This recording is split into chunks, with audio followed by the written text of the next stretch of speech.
नमस्कार दोस्तों, मैं रोहित स्टडी नॉलेज 86 चैनल में आपका स्वागत करता हूं। आज हम यह जानने वाले हैं कि आप मौखिक तौर पर यह कैसे बता सकते हैं कि आप कितने साल, कितने महीने, कितने दिन के हैं, बिना कैलकुलेटर का यूज किए मौखिक तौर पर मात्र 10 से 15 सेकेंड में आप अपनी परफेक्ट एज कैसे निकाल सकते हैं। कई बार जब हम कॉम्पिटिटिव एग्जाम का ऑनलाइन फॉर्म या ऑफलाइन फॉर्म भरते हैं तो एज वाले कॉलम में हमसे पूछा जाता है कि आपकी परफेक्ट एज क्या है, आप कितने महीने, कितने दिन, कितने वर्ष के हैं। तो ऑनलाइन फॉर्म भरते समय तो कंप्यूटर ऑटोमेटिक ही यह कैलकुलेट कर लेता है कि आप कितने वर्ष, कितने महीने, कितने दिन के हैं। लेकिन ऑफलाइन फॉर्म में कई बार हमें यह परेशानी होती है कि हम अपनी परफेक्ट एज कैलकुलेट नहीं कर पाते हैं। तो और कई बार हमारे कई दोस्त या हमारे परिवार के बड़े बुजुर्ग हमसे यह प्रश्न पूछ लेते हैं कि बताओ तुम अपनी परफेक्ट एज कैसे निकालोगे, या आप कितने साल, कितने महीने, कितने दिन को हो, यह कैसे ज्ञात करोगे।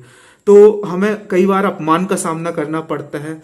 तो चलिए आज हम सीखते हैं कि आप अपनी परफेक्ट एज स्वयं कैसे निकाल पाएंगे, वो भी सिर्फ 10 से 15 सेकेंड में, और मौखिक, बिना कॉपी पेन का यूज किए। तो चलिए वीडियो को शुरू करते हैं।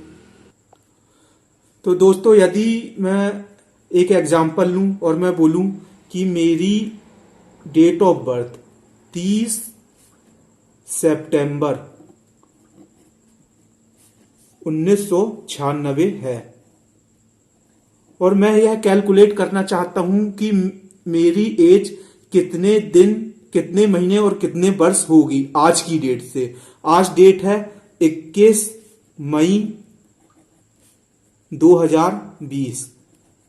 तो मुझे यह लिखने की जरूरत नहीं है। यदि अब मैं बताना चाहूं कि मेरी एज कितने दिन, कितने महीने, कितने वर्ष है, तो मैं आसानी से बता सकता हूं कि मेरी एज 21 दिन 7 महीने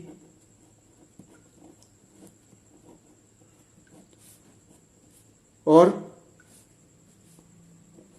23 वर्ष है। अब मुझे यह बताने के लिए कि मेरी एज 21 दिन 7 महीने 23 वर्ष है, मुझे यह लिखने की जरूरत नहीं है। यह मैंने कैसे किया, इसके पीछे क्या लॉजिक है, सबसे पहले मैं आपको इसका पूरा बेसिक समझाऊंगा कि एज को कैसे कैलकुलेट किया जाता है। फिर आपको मैं यह समझाऊंगा कि इसको हम मौखिक कैसे कैलकुलेट कर सकते हैं। तो दोस्तों, सबसे पहले आपको वह डेट लिखनी है जिससे आप अपनी डेट ऑफ बर्थ कैलकुलेट करना चाहते हैं। जैसे मैं आज की डेट से अपनी डेट ऑफ बर्थ कैलकुलेट करना चाहता हूं, और आज तारीख है 21 मई 2020। आपको याद रखना है डेट का जो फॉर्मेट होगा, पहले आपको दिन लिखने हैं, फिर आपको लिखना है महीने, फिर आपको लिखना है वर्ष, फिर उसके नीचे आपको वह डेट ऑफ बर्थ लिखनी है जो आप कैलकुलेट करना चाहते हैं। जैसे यदि मैं लिखूं 30 सितंबर 1996, फिर आपको सिंपली इसे माइनस करना है। आपको माइनस करते समय याद रखना है कि हमें माइनस करना लेफ्ट साइड से चालू करना है। दिन से हमें यह चालू करना है कि हम माइनस करेंगे, और माइनस कैसे करना है मैं आपको यह बताता हूं। सबसे पहले आप एक लॉजिक समझिए। किसी भी नंबर की एक यूनिट होती है। जैसे यदि मैं बात करूं कि एक वर्ष के बराबर हमें पता है 365 दिन और 12 महीने होते हैं,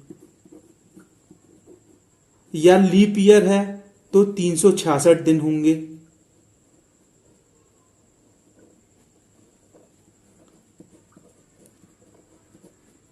लेकिन यदि मैं महीने की बात करूं तो एक माह में 30 दिन होते हैं,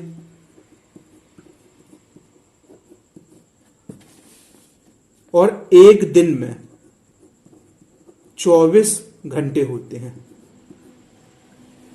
तो यदि मैं हासिल लूंगा, यदि मैं 1 साल से हासिल लूंगा तो कोई भी अंक हासिल अपनी 1 यूनिट ही हासिल दे सकता है। तो 2020 जब अपनी 1 यूनिट हासिल देगा तो यह 1 वर्ष हासिल देगा, अर्थात 12 महीने हासिल देगा।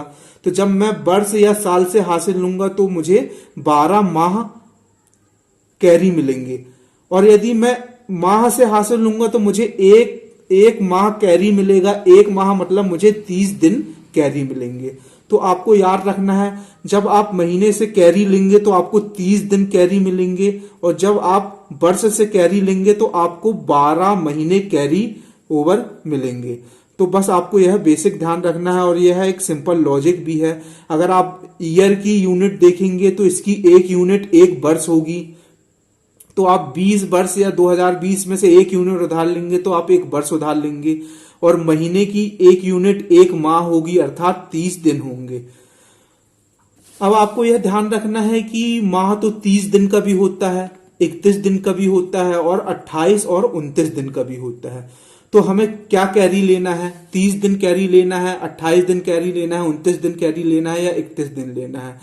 देखिए, समान तौर पर हम एवरेज या औसत के तौर पर 30 दिन ही कैरी लेते हैं, लेकिन कब आपको 31 दिन कैरी लेना है यह मैं आपको आगे बहुत ही अच्छे से समझाऊंगा। तो चलिए शुरू करते हैं। जैसे यदि पहला प्रश्न, जैसे यदि आज की डेट 21 मई 2020 से मुझे यह काउंट करना है, यदि मेरी डेट ऑफ बर्थ 28 अप्रैल 1991 है, तो मैं 21 मई 2020 तक कितने दिन, कितने महीने, कितने वर्ष का हो जाऊंगा?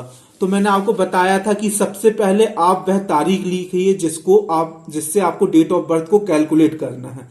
तो हमने वह तारीख लिखी जिससे हमको डेट ऑफ बर्थ को कैलकुलेट करना है। फिर अपनी डेट ऑफ बर्थ या जन्म तारीख उसके नीचे लिखिए। तो हमने अपनी डेट ऑफ बर्थ उसके नीचे लिखी और उसका फॉर्मेट होगा DDMMYY, दिन, माह और वर्ष। अब हम घटाना चालू करते हैं। तो हमें ध्यान रखना है, हमें लेफ्ट साइड से घटाना है। तो अब 21 में से 28 को घटाएंगे तो हमें पता है 21 में से 28 नहीं घट सकता, तो हम यहां से 1 यूनिट कैरी लेंगे। तो यहां से हमें 1 यूनिट अर्थात 1 माह कैरी लेना होगा, जिससे हम यहां पर 30 कैरी लेंगे। 30 कैरी लेने से अब यहां पर सिर्फ 4 माह बचेंगे, और यहां पर 21 और 30 51 हो जाएगा। और 51 में से 28 को जब हम घटाएंगे तो 51 में से जब 28 जाएगा तो 51 में से 28 को घटाएंगे तो 23 आएगा। अब 4 माह में से 4 माह जाएंगे तो 0 बचेगा, 0 माह बचेंगे। अब यदि 2020 में से 1991 घटाना है तो आपको यह दिक्कत आ सकती है, आपको टाइम लग सकता है। तो आपको ऐसा सोचना है कि 1991 में कितना जोड़ें कि 2020 हो जाए। तो 1991 में पहले 9 जोड़ूंगा तो 2000 होगा, और 20 जोड़ दूंगा तो 2020 हो जाएगा। तो 9 जोड़ा था और 20 जोड़ा था, 20 और 9 29, तो 29 वर्ष। तो मैंने यह देखा कि मैं 23 दिन, 0 माह और 29 वर्ष का हूं। अब आगे बढ़ते हैं दोस्तों। जैसे यदि कभी कभी आपने देखा है कि कभी कभी एग्जाम फॉर्म में लिखा रहता है कि आप अपनी डेट ऑफ बर्थ कैलकुलेट कीजिए 1 जनवरी 2020 तक आप कितने दिन, कितने माह और कितने वर्ष के हैं। तो जब भी आप यहां पर जनवरी या फरवरी माह हो तो आपको 31 दिन कैरी लेना है। आपको ध्यान रखना है, आपको 31 दिन कब कैरी लेना है? जब यहां जनवरी या फरवरी माह हो, 1 या 2 हो, तो आपको 31 दिन कैरी लेना है। जो भी डेट से आप कैलकुलेट कर रहे हैं उस डेट में, यदि यहां पर जनवरी माह या फरवरी माह है तो आपको 31 दिन कैरी लेना है। बाकी सब कंडीशन में आपको 30 दिन कैरी लेना है। तो यहां से मैं 31 दिन यदि कैरी लूंगा,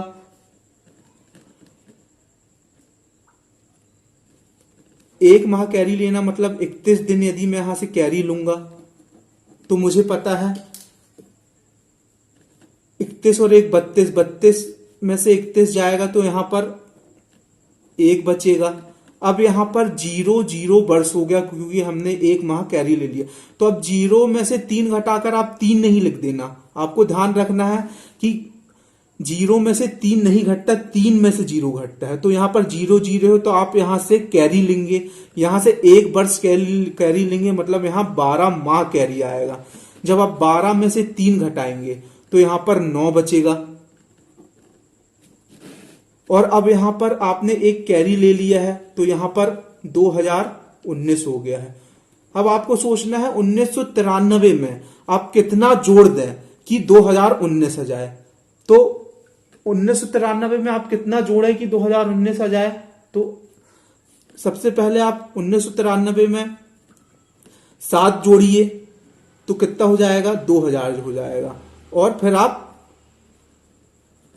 19 जोड़िए तो 19 और 7 26, तो 26 ईयर। तो आपने देखा कि मैं 26 साल 9 महीने और 1 दिन का हूं। तो इसी तरह आप अपनी कोई भी एज कैलकुलेट कर सकते हैं।